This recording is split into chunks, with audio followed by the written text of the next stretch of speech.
sends his regards your way. Oh, look! You're coming apart!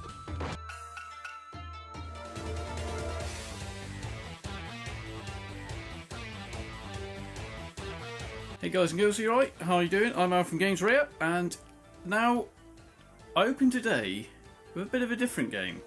Now, let's face it, you probably all know what Duke Nukem 3D is for the PC, and pretty much absolutely everything else. But have you heard of Shadow Warrior?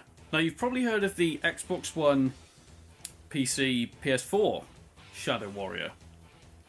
But have you seen the original by 3D Realms? And to be honest, it's even a little bit like Duke Nukem 3D. The humour, the violence, the over-the-top violence. And crazy little one-liners. Do you want to take a look? Let's take a look. You're no mess with Lo Wang. So if you grew up in the, let's say, late 80s, early 90s, you probably had parents who never ever wanted you to play these really ultra-violent games. But we did it anyway. We always found a way. And this is one of them, starring Lo Wang. What an absolute name. It's Lo Wang, for all you people who didn't hear, in a game called Shadow Warrior. Now obviously, around this sort of time, you're going to know your Dooms, you're going to know your Quakes, and obviously your Duke Nukem 3Ds. This one, people seem to pass. Now I don't know why this is. I don't know if it just wasn't that popular from the get-go. I don't think the reviews were terribly bad. It just seemed to miss a lot of people, and the fact it was created by the people who made Duke Nukem 3D, it's crazy, because it's got the one-liners, it's got the hideously violent gameplay, and it's a game that stars ninjas. Ninjas versus mutants. Now doesn't that sound fun? And you're right, Alex, it is a damn fun game if you can find it, and you can pretty much find it on absolutely everything, even tablets nowadays. But I wouldn't play it on tablets. I play it on Steam. Probably the best way.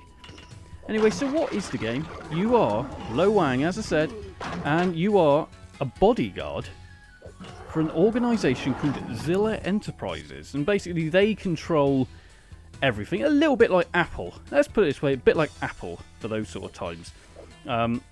In Japan.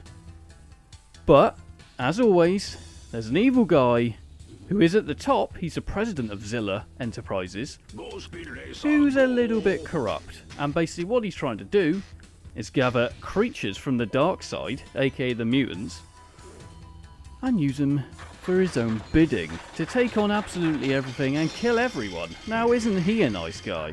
Lo Wang, come for you little snake coward. Now this is obviously set out exactly how you'd imagine this style of first-person shooter would. Now you've got your standard level design, but along the way there are secret rooms, be it filled with ammo, filled with monsters, or just a secret doorway which you can't find that easily, and you literally search for hours upon hours upon hours to find, for you to allow you to go through to the next level.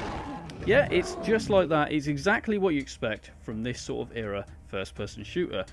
The controls are really simple, as they always are with keyboard and mouse. Lovely sensitivity, but obviously you can change that if it is too sensitive for you. Or even try using a joystick.